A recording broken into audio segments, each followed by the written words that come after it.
The holiday season is always a huge opportunity for companies to push out new products, and Warrior Cats merchandise is no different. It's been a while since I've talked about the Warrior Cats merch releases, so I thought it'd be fun to give it a go. But before that, I have some fun news to share. For the first time, the Warrior Cats website team has sent me free merch. Now disclaimer, this is not a sponsorship, and I was not required to make a video because they sent me this. I just wanted to express my genuine thanks, and share with you all that I got this cool opportunity. All thoughts I give on the merch I look at in this video will be my honest opinions. And what better place to start than what's right here? The bag tags are of course based on the Warrior Cats mini designs. They're cute. So the real star is of course the minis themselves. We got Crowfeather and Leafpool here, as well as 2 blank ones.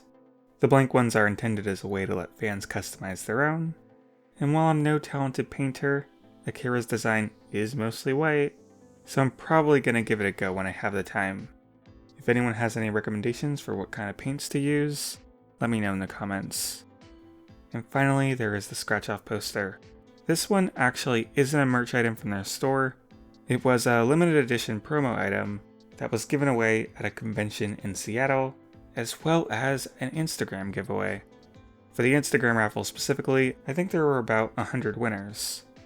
I'm definitely debating if I want to scratch it or not.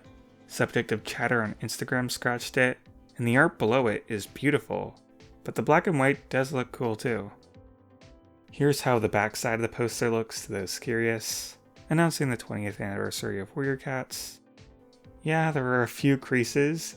I don't mind. They did have to ship this overseas, so I totally understand. And finally, there is a little note thanking me for my support. If anyone deserves thanks, it's you, Warrior Cats website team.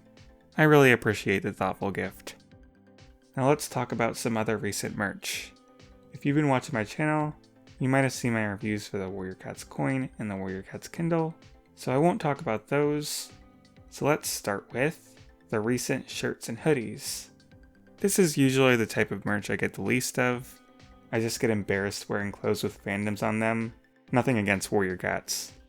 So I'm not the best person to judge this, but I do think these new mini collages look a lot nicer than the ones we've had in the past, like the I Am Scourge shirt.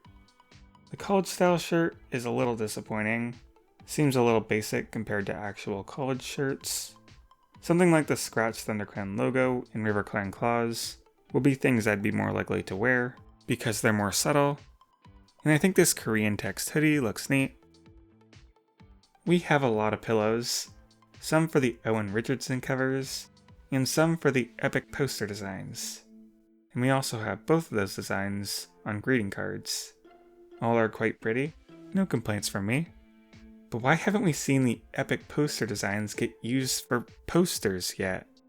Maybe posters are too fragile to ship sometimes, because I haven't seen any sold from Warrior Cats since the shop first opened a few years back. But what the epic poster designs were used for are these bookmarks, which must be fairly popular as they're already sold out.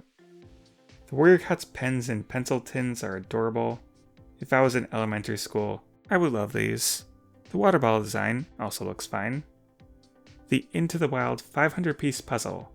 When this first showed up, I didn't really care, but now that it's sold out, I kind of want it. Still, I think this could be even better. For one, I think the Owen Richardson art isn't the best pick, because all that grass can be really boring to put together. Variety is the #1 fun factor in a puzzle. Also, 1,000-piece puzzles are way better than 500-piece puzzles. Here's my idea. You can have it for free.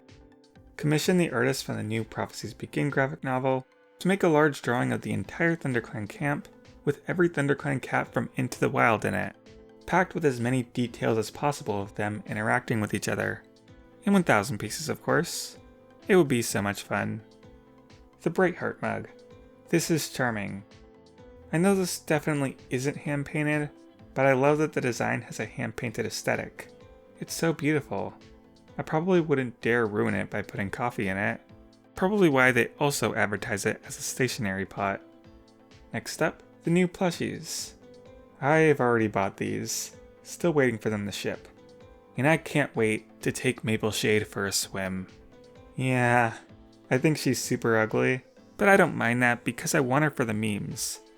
On the other end of the spectrum, I think Bristlefrost might be my favorite Warrior Cats plush so far, because she looks so soft and lovable. And Rusty is mostly just a new version of Firestar, so not much to say there.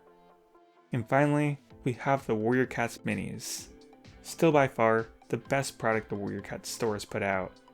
And the fact that 2-packs are still $12.99 a piece is impressive, as they have the highest attention to design out of all Warrior Cats products. Especially the recent ones have been going all out, giving them accessories like Frostpaw's leaf and Longtail with Rusty's collar, and they made Cloudtail so huge the box is a different size.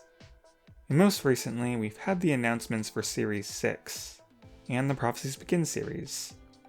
The Devwing is absolutely adorable, and she is already one of my favorite minis even though I don't have her yet. I really like Leopardstar's spots, and I'm glad we finally have Holly and Lion. And the new versions for Prophecies Begin cats actually get some nice improvements for some of them. Okay, that's all my thoughts for now.